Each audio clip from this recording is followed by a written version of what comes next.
morning, and thank you very, very much for joining us. My name is Yori Folarin. Well, we've been talking about budget padding, all these days. Now, yesterday, the presidency, one of its spokesmen, Senator Ita Enang, has said that, look, speaking as an official, he's just here to advise the National Assembly on invitation that they don't understand what a padded budget is. There is no padding in the Appropriation Act that is currently in use. Some are interpreting this as the presidency swings and behind Dogara, but as much wasn't said. What was said was that there was no padding. Now, is there still anything to investigate in the budget? Well, that's an ongoing conversation because immediately there are legislators that had, said that they were dissatisfied with that statement. You recall that the party, the APC, the ruling party, tried to wade into the matter and was unsuccessful. And now, this statement, let's not use any other adjective beyond this statement that there is no padding. Okay, got a journalist, economic journalist, Majid Jamil, with us. He also keeps a very keen eye on the policy. He knows his way in and around the political circles as well. Thank you very much for coming on, Majid. Good morning, Yori, and good morning, Nigerians. Indeed.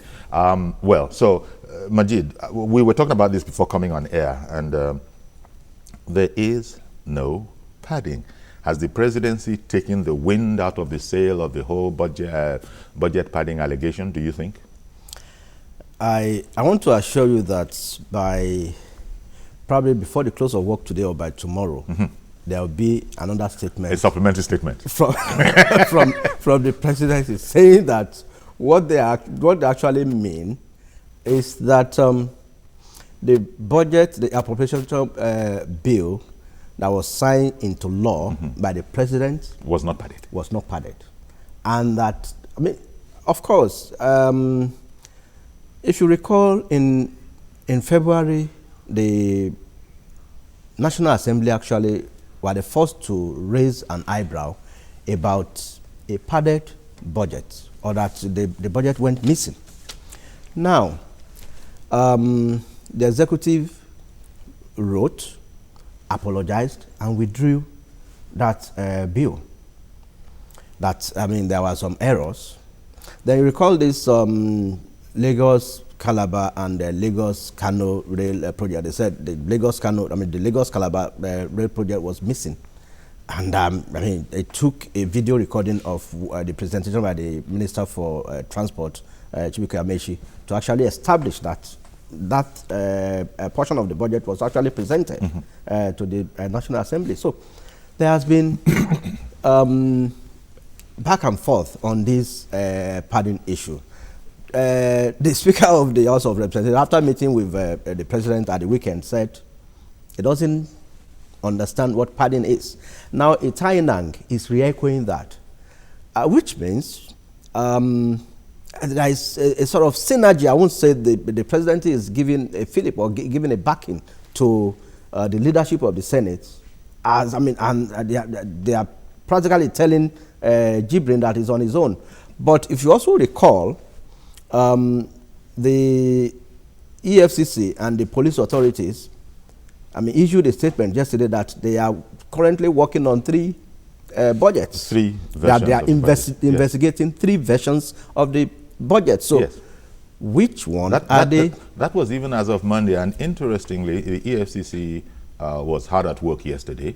We are reading that Jibrin was with the commission for 4 or 5 hours. About 4 or 5 hours, yeah. And that he submitted, having submitted voluminous document.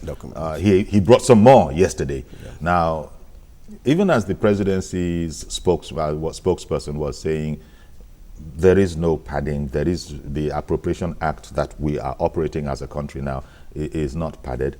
Dogara was still, I beg your pardon, Jibrin was still a guest of the EFCC yesterday, and they will be also inviting the speaker as we hear. So it's interesting. It would look like the appropriation, the Committee on Appropriation Secretariat is still under lock and key, about 10 days after that the EFCC had done. So all of that is going on, and now this statement, we can't exactly call it a presidential statement, but it did emanate from the presidency to the extent that Senator Itai Nang is a liaison officer, a senior special assistant to the president on National Assembly for the Senate. Yeah. So he knows the mind of the presidency. Well, I know the president we have. And yet, sorry, sir, and yet the reputation that the president has is that he's not one to be part of sweeping anything under the carpet. Yeah, the president gave that hint about 2 weeks ago in one of those statements. I mean, he personally issued that even if members of the party, of the APC, were found wanting in terms of corruption, the person will be brought to book. Okay. I mean, he actually said that. And now, it's a bit funny, the statement coming from Itai Nang. But like I said, what I want to believe he intends to tell Nigerians is the fact that, I mean, the appropriation bill we have now, which we call the budget, I mean, most people know it as the budget, but then it's actually the appropriation bill for 2016, which has been appended to by the president, which has become law. It's actually a law now. I mean, that it is a document that you can hold and that you can go to the bank with. That's right. That particular one is not the padded one they are talking about. So, but then, the question we should ask now is, why was Jibrin sacked by the management of the National Assembly? Or rather, purportedly, they said he resigned. So, what happened to the appropriation committee chairman, or rather the former chairman of and why has he been singing like a canary? And he has been insisting, even after the party brokered a truce and told the warring parties to shed their sword and maintain a sort of a silence. When Dogara fired that salvo, that, I mean, of course, that pardon is not, there is no crime in pardon, and that the position is not threatened. I think it was like a wake-up call to Jibrin that it's like this guy is not honoring that the truce. So he also started firing again. So, but Nigerians are waiting and we are watching how this old tale will end. Because if the presidency is saying that the document they have is not padded, then it means they are saying that what Jibrin is saying is nonsense, that is just raising a hell of a noise. Which has been the position of the Speaker and the supporters of the Speaker. That is it. But the transparency group so-called, are not having any of it. They're insisting that we must put a torchlight on this and really scrutinize it. Because there have been statements that it's not as if it is even new. So there was a time we were hailing the whole let us call it a fiasco. There was a time we were hailing it as, at least an opportunity to now x-ray things like this that have been going on, maybe in some cases for almost decades. But the whole controversy is about the so-called constituency projects, right? That's the genesis of all of this. Whether constituency projects are legal, where the arrangements that we have, where they're now in there, whether there were informal agreements as to what could be done, there's no smoke without fire. How that we now have a fiasco like this on our hands, the integrity, somebody pointed out yesterday that the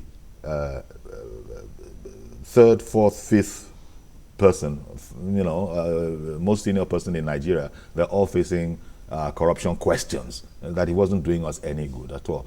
How does the constituency thing fit into this, Majid? I've had cause, I'm not a lawyer, but I've had cause to study the Constitution very well in the course of my tour of duty as a journalist. And nowhere in the Constitution would you find anything like constituency project. It's a coinage of the National Assembly. I mean, and they say it's part of their in-house order. I mean, the Constitution allows them to have constituency offices. I mean, for them to take briefs and to debrief their constituents, which they represent.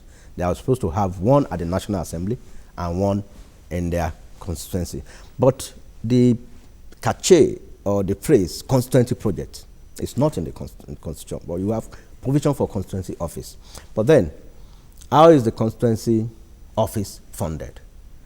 I mean, I learned that because we have some friends there, we have a lot of people that we talked to, and they said they had to sit down and actually find a way around funding the constituency office. That's how they came about the constituency project. But then it has become a drain pipe. And from the documents submitted by Jibrin, which I mean the documents they put forward, you see a situation where a member representing a certain constituency will write to the speaker requesting for approval or seeking approval for maybe 100 billion naira worth of boreholes for his constituency. And you ask, what is the function of the Ministry of Water Resources or the Millennium Development Goals Office, or rather now it is now Sustainable Development Goals, or even Ministry of Works and Housing, or Ministry of Agriculture and Natural Resources. Those are the ministries saddled, or even Ministry of Health, saddled with the provision of clean drinkable water. So, and all these projects, you see, the quarrel here is, can the National Assembly create a budget head?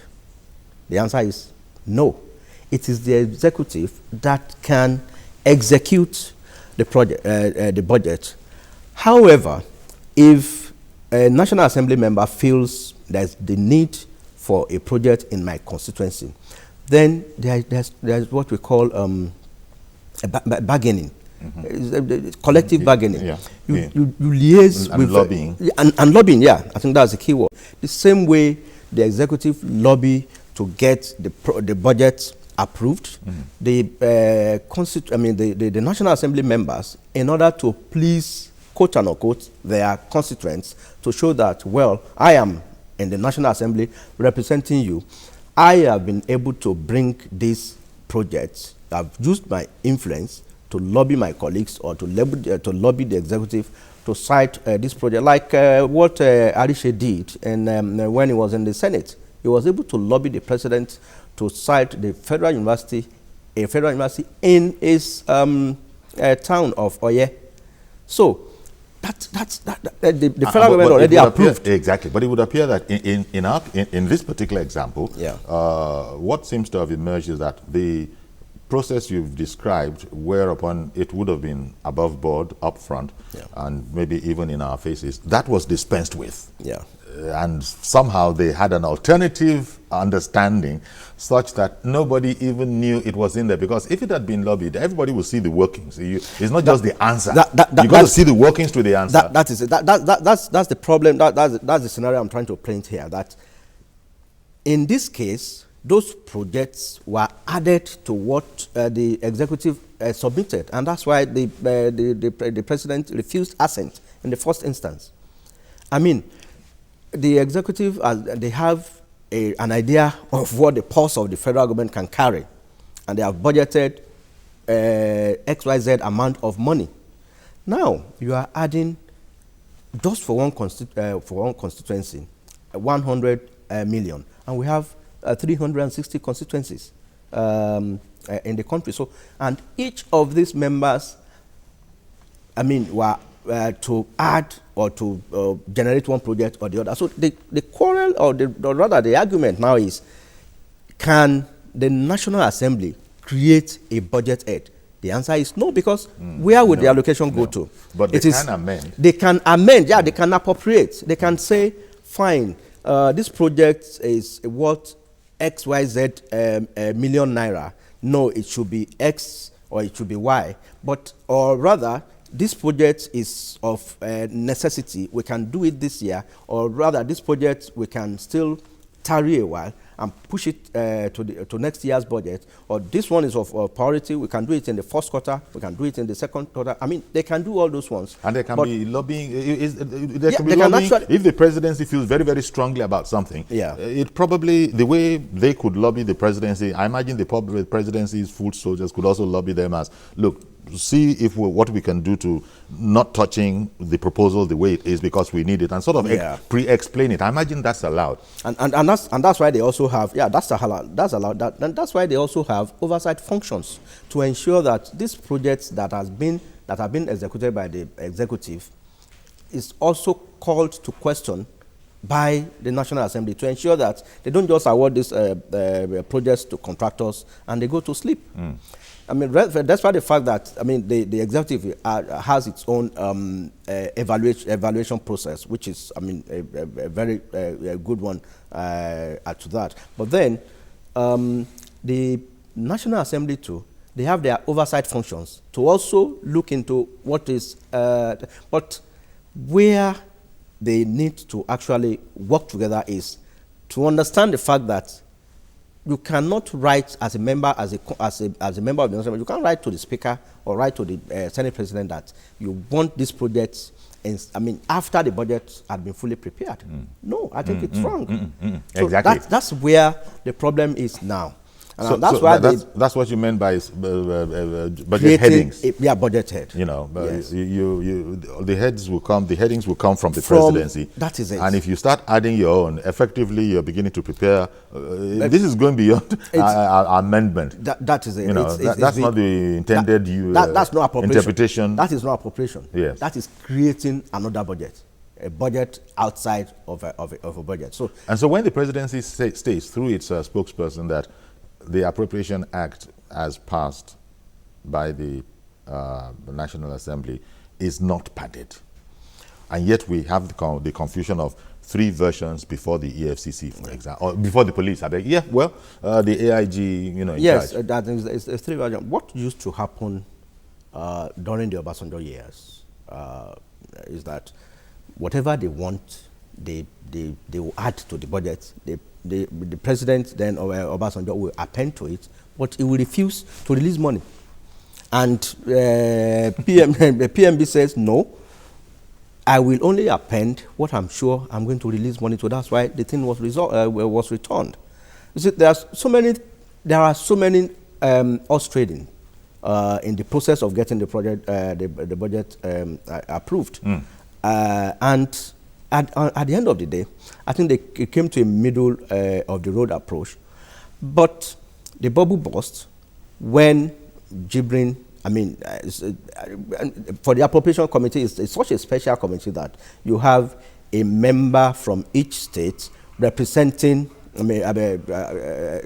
representing each state. So we have 37 members in the appropriation committee. So there is a member from each state in that committee. So, and what they do is, the 36 out of the 37 called for his removal because they said he actually usurped their powers. He took away the budget. He handled it single-handedly. That is the Jibrin. Jibrin. And that he used this position to move some projects to his own constituency in Kano. What about 4.3 billion? While in some other constituencies, there's just a mere maybe 50 million naira worth of a project that is there. But then he also accused Dogara, the speaker, of diverting an irrigation project meant for his state into his personal farm. The speaker has not responded to that. Let's hear it from Mr. Ayuba calling in from Abuja. Good morning, Mr. Ayuba. Yeah, good morning, sir. Thank you for calling in. Good morning. Yeah, actually, I really want to contribute my quota in this very particular topic. Yeah, you see, the entire is wrong. I really want to know who is responsible for budgeting. Is it the executive that will sit down under the umbrella of his office, under the coolness, air condition, and budget what will happen in the constituency? Or is it the legislative that are very close to the people that are supposed to budget, that knows the needs of the people that are supposed to do the budget? You see, we should try and restructure everything. I think it is the duty of the constitutional the representatives that are supposed to sit down because they know the problem of the masses. They are the ones that are supposed to sit down and constitute the budget, not the executive. There is a need for restructuring. Thank you. Have a quality day. Okay, thank you very much, Mr. Ayuba. I don't know how to quite react to that because you see, the buck stops on the president's table. It is the president's programs, but the president is not allowed to be, you know, a dictator in a democracy. That is why he will subject his proposals for review. But still, his projects, that is the projects of his administration, of his government. And really, if I understood Mr. Ayuba properly, I think he's questioning that, saying that there might be a kind of restructuring that would enable those he considers closer to the people to come up with the budget. That was the understanding I got from Mr. Yes, Ayuba. that's what he's trying to say. But the way budgeting in Nigeria has been structured and with enabling laws, it's the executive that comes up with the budget. And that is like a top-bottom approach. What we should actually tend to look into is a situation where we have a bottom-up, where the communities, that is it, we have inputs through the members of the National Assembly, but then... Okay, because I was going to say they probably do have input, yes, but you are saying the difference would be through the National Assembly. Through the members of the National Assembly. I mean, of course, that's why they are called representatives. They have they have constituencies, and the only way they can also do that is because the National Assembly is not an executing arm. They do not have the budget heads, but then that's why we have checks and balances. The executive too cannot spend any money without appropriation or approval from the National Assembly. Yes. So we have those checks and balances, and that is why we need this horse trading, this collaboration, to ensure that the executive get inputs from the National Assembly, who are actually close to the people, but not unilaterally insisting that they create their own budget heads and impose their constituency projects on the executive. Which has been going on for a while. And has become a norm. Yes. So they see it as part and parcel of the budgeting process. Okay, Mr. Samale from Ojodu, good morning. Good morning, Yori. Thank you for calling in. Yeah, please, I don't have light here. What is the question? Well, the presidency, through its spokesman, has said that there is no padding of the budget that is in operation now. Ha! Yori? Hello? Yeah, we're still together. That was a statement dropped by Senator Ita Enang yesterday, speaking for the presidency. Look, I hope we are not sitting on a keg of gunpowder. You think? I hope we are not sitting on a keg of gunpowder.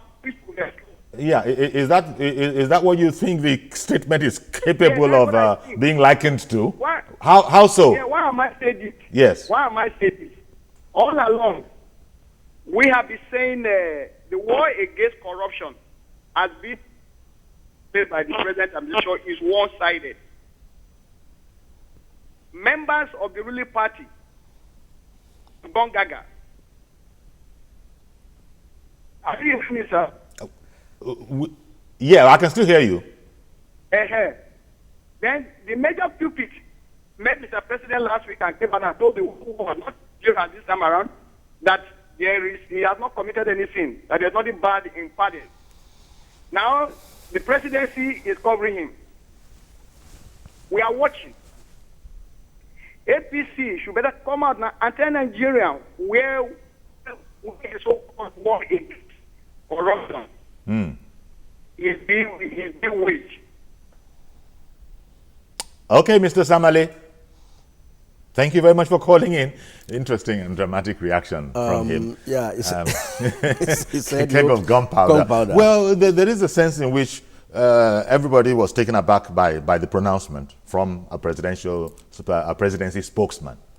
You see, the problem with most of us in Nigeria is the fact that we only read the headlines and we jump to our conclusions.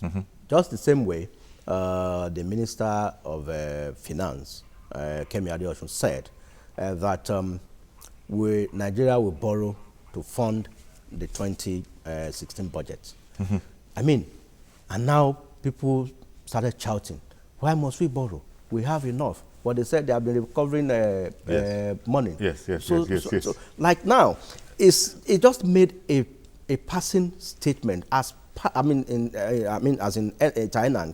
He only said it's like one line out of several other paragraphs on this padding issue.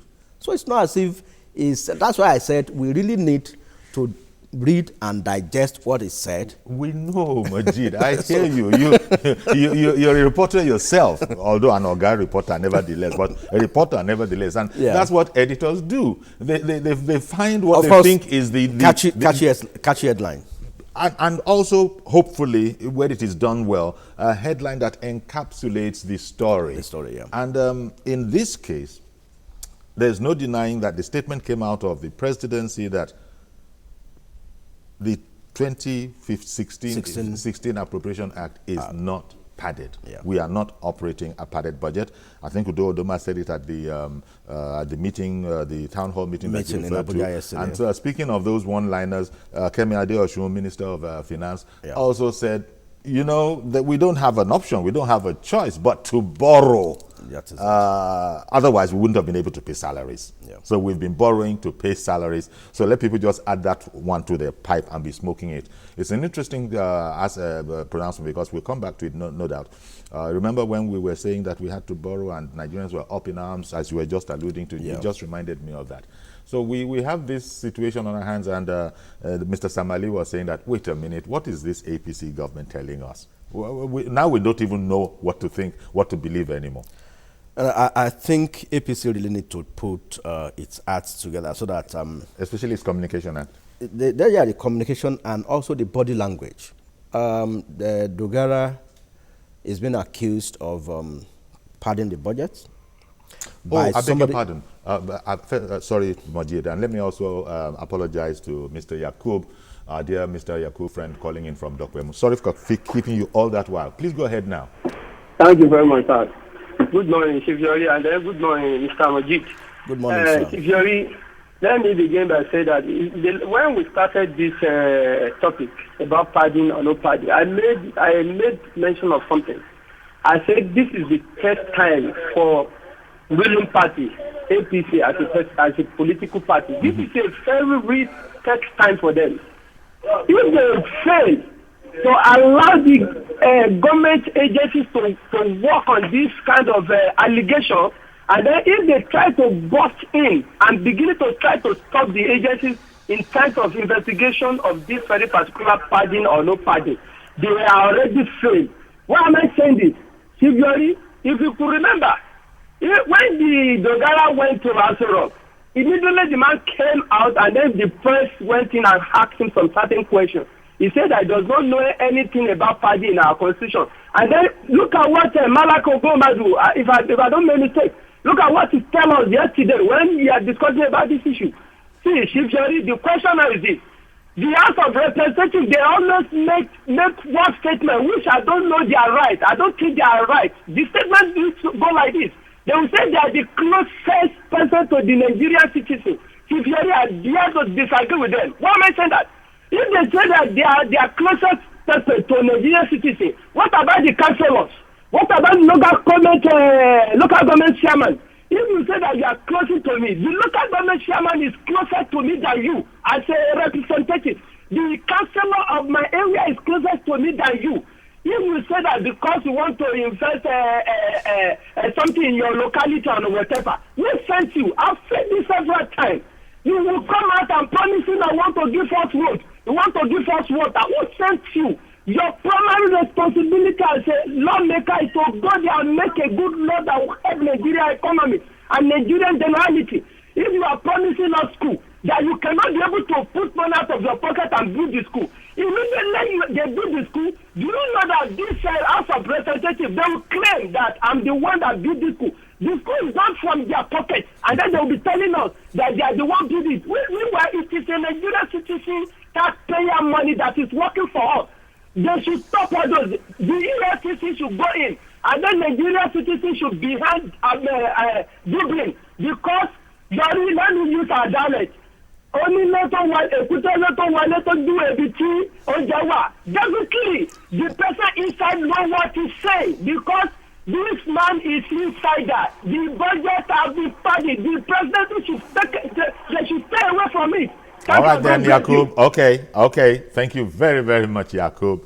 If it's about the nation, if it's about our polity, Yakub is going to be passionate about it. And it happened yesterday and it's happened again today. But Yakub has extended it by thinking that the presidency, in his understanding, is sort of siding with or shielding Dogara. But Itai Nanga, I was reading, when I was reading the body of the story, as you say people should do, was saying that, look, please don't complicate this whole thing by zeroing in on personalities.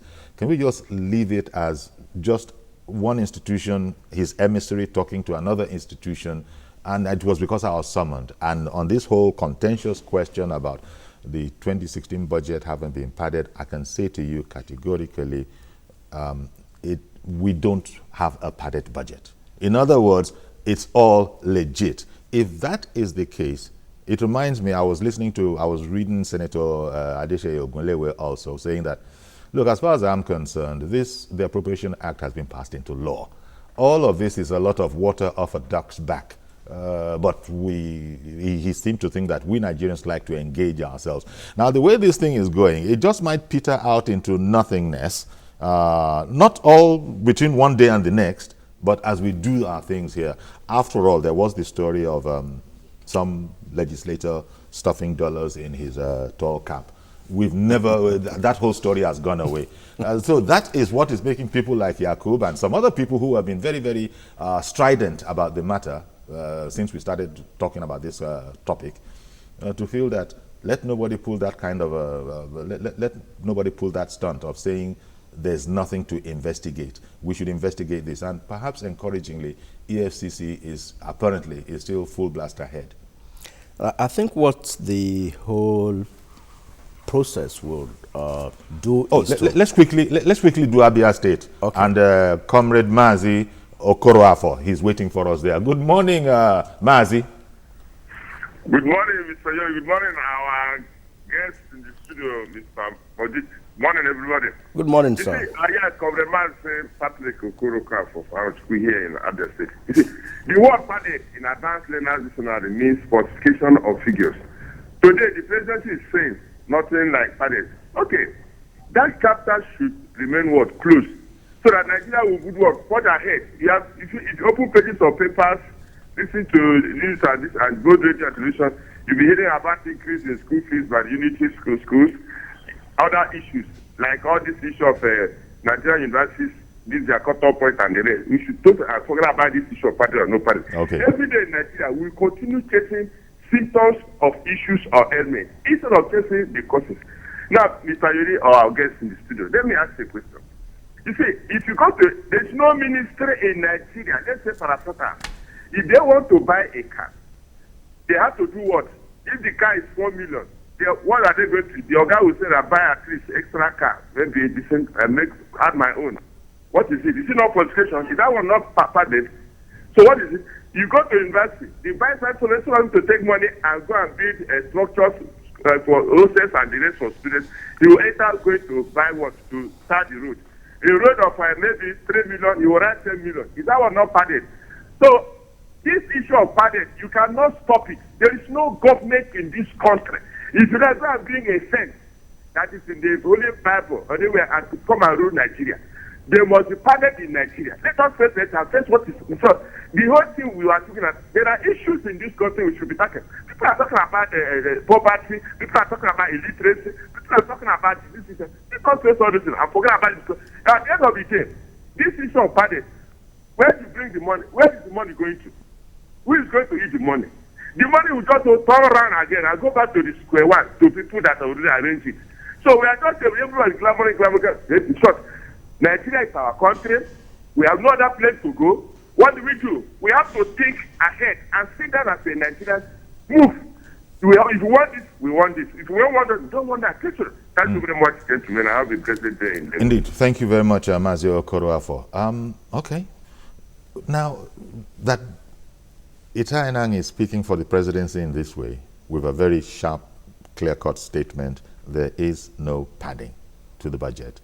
How about, let's throw in another speculation and, capitalize each letter, speculation. Can it be that the presidency also might be wary of having egg on its face that, are you trying to say, what Dogara is saying is that they put one by us and we didn't even know, and here we are carrying on, going on our merry way, and now, after the event, this gentleman, Jibrin, is saying that we were taken. We can't have that. We've got to wait for the right time, and then we just drop it in there that there's no such thing as padding. The one we have is clean, and that kind of a thing. As I said, every letter capitalized, speculation. So the kind of thing you might talk about in a pepper soup joint or tomboba. Isn't that conceivable? No, very conceivable. It's neither here nor there. I see a clash of personalities, a clash of interests. The chairman of the appropriation committee is perhaps as powerful as the speaker. And for somebody who holds that position to be removed, won't go down without a fight. Because probably that was one of the, you could see how vociferous Jibrin was during the election of Dogara. You would have thought that he was being motivated by his conviction that Dogara is going to be a very fantastic speaker. Rather, he was being motivated, as it were now, by the conviction that that juicy portfolio of being the chairman of the appropriation committee is going to be his. And the moment he was removed, although like some people have said, why did Jibrin wait till he was removed? Before speaking. Before speaking. And he said he has been in the assembly since this is his 5th year in the assembly. And he said padding had been going on year in, year out. Exactly. And why wait till the 5th year to come and tell Nigerians? As a matter of fact, he ought to have been sacked immediately. They discovered that he cornered the old budgeting process, and he made it as if it was his own document. He took it away, and he disallowed the other 36 members from having access to the document. He only finished and brought it for them. But then, we also blame the National Assembly. But then they kept quiet about it. They also kept quiet. They kept quiet about it. That is so it. all of this is coming out after the reshufflement. And maybe we've got to go on a short break now. Maybe when we come back, we're trying to understand this thing a bit better to the extent that we can. We'll look into why on earth was Jibrin removed? And as one former legislator has said, how can Dogara expect that he will remove Jibrin and some of it won't hit the fan, as they say? Stay with us, please. We'll be right back. Don't go anywhere.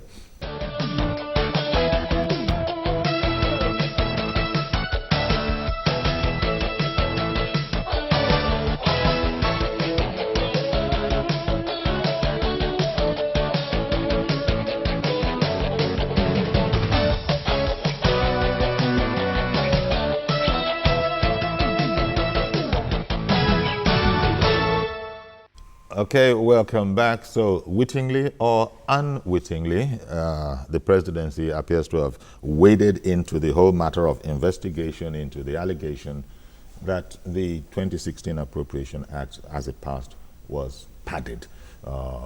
Presidency spokesperson, Senator Ita Enang, for the Senate, but that's his job. He was speaking and said that, speaking to the National Assembly, because he had been invited to help clarify this whole matter, said that as far as we are concerned in the presidency, there is no padding. It would appear that with this, because there are those who are going to read it as the presidency throwing its weight behind the Jibrin I mean, sorry, Behind behind Dogara and his protestations of innocence. Of course, there are others in the National Assembly who are saying that I'm sure he was misquoted. He couldn't have said that because we are in this house together and we know what goes on. And if one person has spoken, in fact, I think, was it a Transparency Group who was careful, a spokesperson who was careful to say that we're not supporting, it's not as if we're backing Dogara, Jibrin. What we're doing is, Jibrin is only pursuing an issue that we ourselves have always had.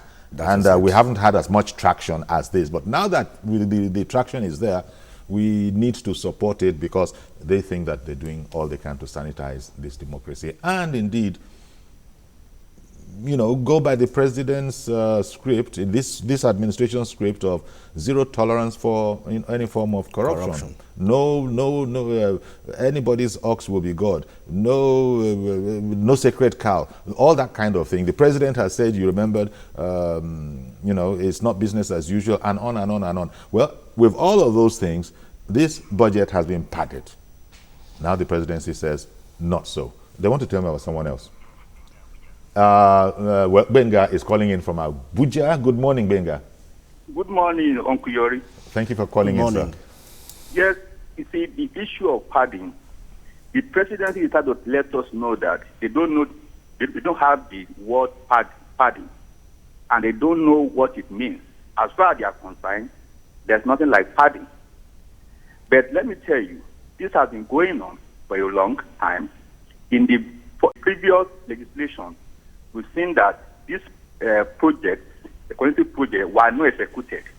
This morning, we are usually share from the Ministry of Finance through other MPA, and the person who has this project in the execution collect the money without execution. And that's the reason why you see our governor always rushing to be a senator. Immediately, they complete their 4 years or 8 years tenure because there's something happening there. But I'm going to let you know that whatever makes it possible for Jibrin to be removed, Dogara and others are culpable also because Jibrin cannot single-handedly there's no way he could have done that what he had done single-handedly. There are some other people that supported him. He got the nod of the leaders in the house to do it. He is now saying that if you say we have done wrong, you also have done wrong.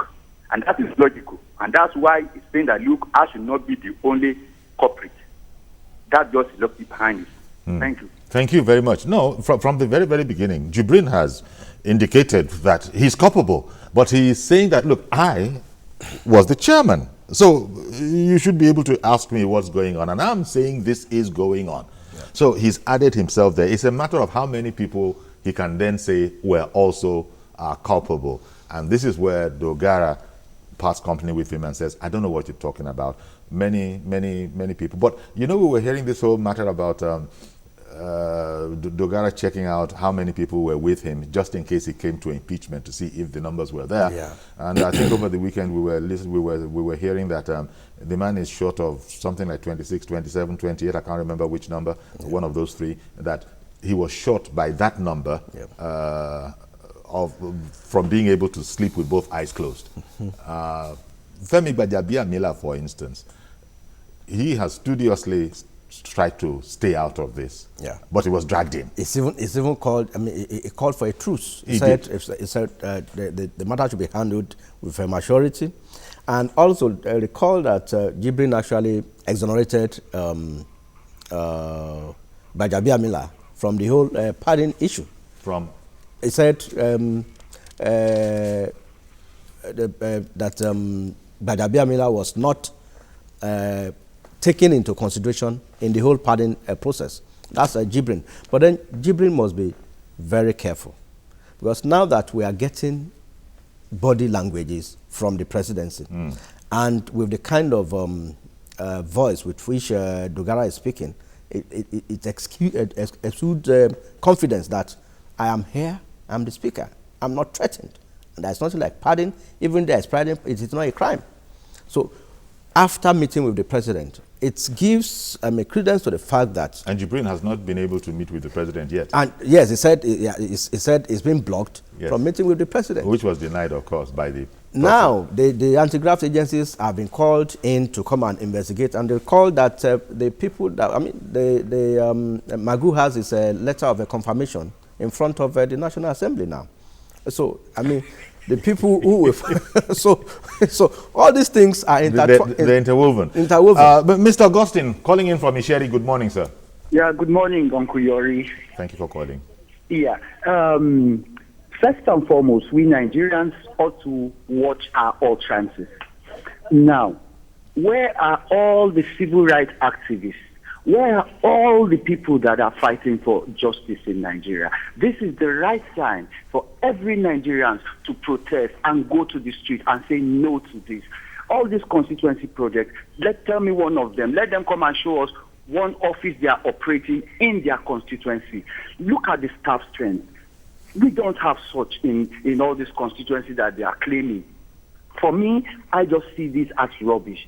All I'm looking for is to see the human activists, the Oduma King, and so on and so forth. Let them bring all Nigerians. Let us hold these people to account for what is going on in our country. Thank you very much. Well, thank you for calling in. What we're getting from the, admittedly few people that are calling, that have been able to call on our program, is that somehow they're not on the same page with this direction, shall we say, that this particular direction the wind of this whole probe has taken. Because the wind would appear, that's my read, would appear to be taken out of the Jibrin sale by the presidency commenting on this matter. Yeah. Even though the presidency's spokesperson tried his best to try and ameliorate, but there's no way you can ameliorate the fact that, sorry, you are the presidency. When you speak, we imagine that that is the mindset of the presidents, the presidential team in place. And so now saying this, there are those who could think that Jibrin has been thrown under the bus. Yeah, like I said, it's on a roller coaster, and it needs to actually watch it, because with the kind of confidence that Dogara has now, or his newfound confidence, Jibrin must be very careful. He must be very careful. Okay, Mr. Jonathan, calling in from Jos, Plateau State. I think, was that Mr. Jonathan that we lost? I think so. See if you can get in again, Mr. Jonathan. But then, I think Nigeria, for us in Nigeria, like one of the callers actually said. But a lot of people seem to be backing Jibrin's quest for an inquiry. Yes, fine. Of course, I think the inquiry has started. But then, like I said, it's a clash of interests. Jibrin is not just making noise for nothing. And also, Dogara won't sit down and allow himself to be removed easily. Last week, I saw some of the rep members adorning T-shirts with very big banners and with Dogara, even on national TV stations. Mm-hmm. So, T-shirts like as if they are still campaigning for election.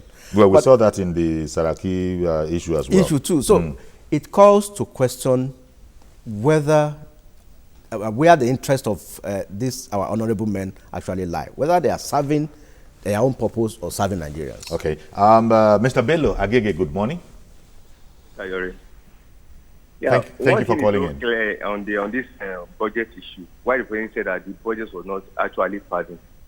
The issue is this: the House said that 100 billion was actually appropriated for the conservation project, which 50 billion was declared on the floor of the House. Agree with all the members.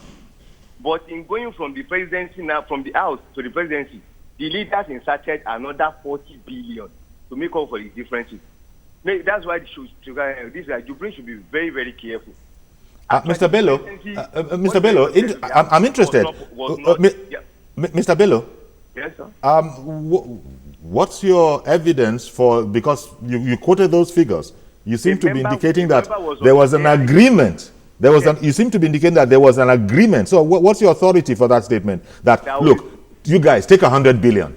there was a member that came on the AIT program on one day that mentioned that 60 billion was given to the other members to share. Why 100 billion were actually budgeted for? So the point now comes in between. Why the government comes in? The leaders get more than the others. The leaders of the house got more than the other members. That's the presidency. I'm just coming from now. Most reason why the president was saying that the budgets were not padded. So at the end of the day, it's going to be some member, whatever, the house issue, as they used to say. You just have to be very, very careful. Because that's why Jonathan is Amanion. It was the money budgeted for the house that was shared. Not that he is now added another figure to what they sent to the presidency. They are working within their own 100 billion naira budgeted for the constituency project, which was agreed by the executives. Interesting. Thank you very much, Mr. Bello. This 100 billion naira that comes up, that figure comes up. Never 120, never 150, never 80. It's 100 billion naira. Yes. It keeps on coming up. For constituency projects. Yes. 60 billion for the House of Representatives and 40 billion for the Senate. Now, Jibrin is saying that out of the 60 billion that came to the House of Representatives, that the 10 principal officers appropriated 17.1 billion to themselves. He gave a breakdown that the speaker allocated 3 billion to himself. The deputy speaker that is for his constituency projects. Constituency projects, quote and unquote, constituency project. The deputy speaker, I think 2.5, and in that order. And even the minority leader, Leo Ogo, admitted on a national TV program that he was allocated 1.8 billion for his constituency project. So if they are admitting that on air, openly, and their quarrel is supposed to be something within the chamber. A family affair. A family affair, not supposed to go out. Not something for these people to be discussing on television and radio. That they are going to punish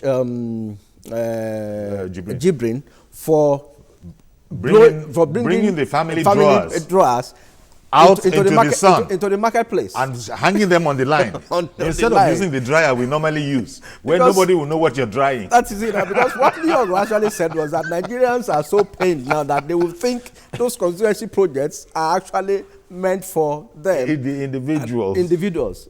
That's what he said. Because I listened to him. But even this bit that you have said, Majid, there are those who still will call it corruption. Because there is no evidence that the constituency projects are executed.